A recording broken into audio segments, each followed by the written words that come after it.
Так, немени мынау this, that дегендердичи, буларды эмне үчүн айтып атам? Себеби сенчи астыңда турган нерсегечи бирөөгө көрүп көрсөтүп айтып атасың го, бул меники депчи. Итти колдоно албайсың да бул жерлердечи. This, that дегендердечи. Тем более көптүктүр болсо итти колдоно албайсың ал жердечи. Ошого ар дайым this, that, these, those шилтемелерди колдонушуң керек. Так, эми simple present, то есть мынауынычы мындай кең чак деп айтсак жакшы болот. Биринчиден немени айтып кетейли. Simple present дегенде эмнени түшүнөбүз, ошону айталы. Simple present деген биринчиден эң көп кесибибиз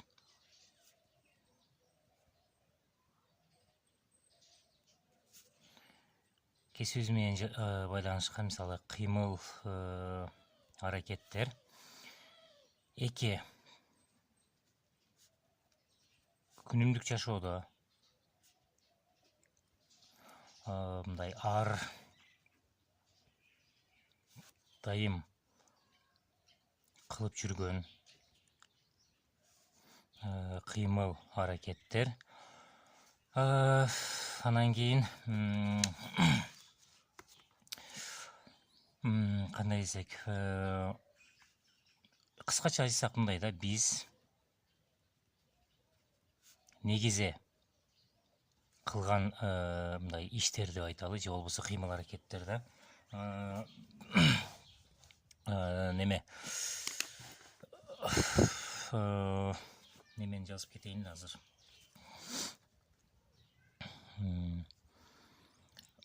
Adverb'тер бар, биздечи бир азчы. Немени кара, мынаны кайрадан жазып кетейин эле. Adjective дегенчи, adjective деген бул сынатооч.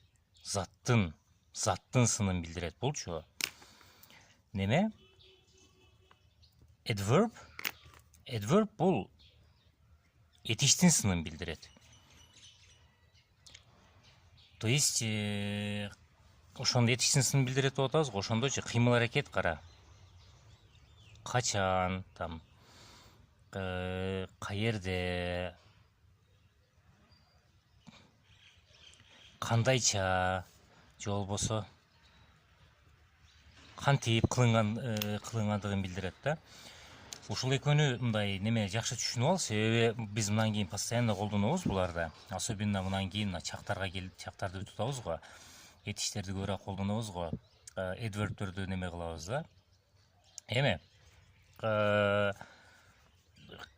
кең чакта көп колдонулган этиштерди неме adverb'терди, мына adverb'ти бышыктооч десек дагы болот, толуктооч десек дагы болот өзүчө. Adverb'терди неме кылалы, кара.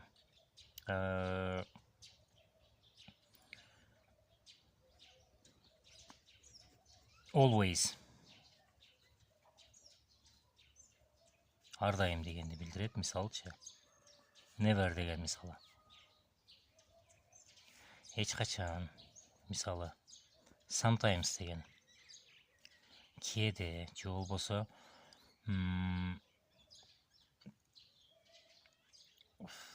так, мисалы кайсыны колдонушубуз мүмкүн көбүнчөчү.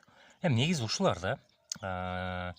Кээде десең, мисалычы, там аларды биз так эле отдельный тема өтөбүз. Азыр бизгечи просто мындай сүйлөм түзүүдө колдонуусун эле көрсөтүп коюшум керек да. Муну так эле отдельно өтөбүз булардычы. Немени да неме кылып коеюнчу. Every дегенчи ар деген да. Ар деген. Every day десең, мисалычы, ар күнү болуп калат. Every, мисалы, week десең, ар апта болуп калат, ар жума болуп калат, мындайча айткандачы. Эми немеге келели. Кең чактын формуласына келели. Кара, формула мындай, эң оңой формула. Subject кошулган V1. Эгер болсо, объектти кошуп коебуз, болсо. Так, V1'ди мен сага айттым. Кара, to менен жазылган бүт бардык этиштер, то есть to менен биз өзүбүз жазабыз. Неме дедик? Эмне кылуу деген суроого жооп берген этиштердин бүт бары V1 болот дедик. Неме десек, мисалы кара. Сүйлөм түзө турган болсок, мына эң көп колдонулган неме, элдин баары билген сүйлөм I love you деген. I love you дегенде ошондочу мындай болуп калат да, кара. Мына subject V1 love you object болуп калат. Ошондо мен сени жакшы көрөм деген болот го, мисалы. Или неме десек,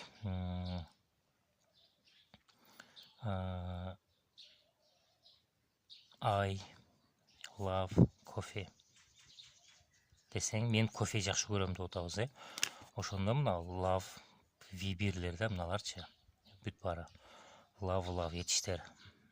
Эме эмне үчүн кең чак? Себеби кара, сен негизичи мен кофе жакшы көрөм десеңчи, сен кофени негизи жакшы көрөсүң да, мындай кече деле жакшы көрөт элең, эртең деле жакшы көрөсүң, азыр деле жакшы көрөсүң. Ошон үчүн кең чак деп айтып атабыз. Мындай кең немеде мааниде айтабыз да, мындайча айткандачы, негизи жакшы көрөсүң да. Эме мен сага бир нерсе түшүндүрүп кетейин ушул жердечи. Кара. I am, мисалы, a doctor дейбиз го. Эме доктор дегендечи, мындай, мен не деп атабыз? Доктормун дейбиз го. Кара. Мына грамматика жагына көңүл бурайлы. Эмне? To be. To be эмне? V1. Ошондо кара, мына subject V1 object болуп атат, Значит, формулага кара, түшүп атат бул дагы. Subject V1 и object. Значит, кара, мындай маанисине кара, мен доктормун дегенчи, бул дагы simple present болот, то есть кеңчак болот. Неге? Себеби мааниси жагынан дагы мен доктормун деп атасың, сен негизи докторсуң. Кече деле доктор элең, азыр деле докторсуң, эртеге деле доктор болосуң. Негизи ушул ишти кыласың деген мындайча айткандачы. Грамматика жагынан дагы итак эле кара, туура келет. Am итак эле to be V1, to be V1 болот. И object, неме subject V1.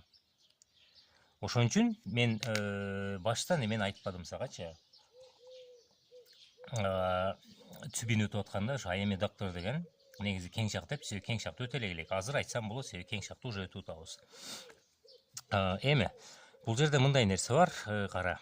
I love coffee дедик, мына I love tea дедик, мисалы, мен чай жакшы көрөм дедик, Английскийде мындай неме бар, формула бар. Мурунтан бери эле биз билгенчи, кара, кең чактачы, эгерде he, she, it боло турган болсочу, этишке ар дайым эс кошобуз. Ошондо I love tea болуп атат го. He десек, мисалы, мынаны алалы. He loves болот да. Мен чай жакшы көрөм, ал чай жакшы көрөт десекчи, he loves болот. He, she, it болгондо ар дайым эсти кошобуз. Бул деген эмне? Бул деген, значит, жеке түрдө болсо дагы ар дайым эсти кошот экенбиз да. Немечи, мына subject жеке түрдө болсо эсти кошо берет экенбиз, мисалычы. Мындай десең, кара. My sister, мисалы, studies chemistry десең, ошондочу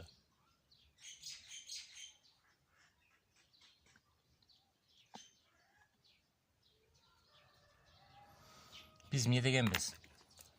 Y менен бүткөндөргөчү көптүк түрдө s кошкондочу I, E, S кылабыз дегенбиз го. Бул жерде да этишке да куду ошондой эле мүчө болайбыз да. Ошондо I study десең, мисалы, или you study дейсиң, we study дейсиң, бирок my sister дегенде эжең she болгон үчүн she studies chemistry болот да, ал химия окуйт десеңчи. Значит, эме важный жерге келдик, кара. Кең чакта жардамчы этиш, жардамчы сөз же болбосо do болот. Do болот го, мына кара. He, she, it болгондо этишке s кошобуз да. Ошондо мынандай болуп калат да, кара, ошондочу he, she, it болгондо ошондочу биз do кошулган s болуп калат дагы. Эмне дедик биз? Зататошторду көптүк түрүн өтүп аткандачы, эгер o менен бүткөн сөзгө s'ти кошо турган болсок, өзүнөн мурун үнсүз, анан кийин үндүү неме о келе турган болсочу, ду иес кошобуз дегенбиз. Значит, бизде кара эки жардамчы сөз бар экен да. Бирөө ду, хишиит болгондо жардамчы сөз даз болуп калат экен.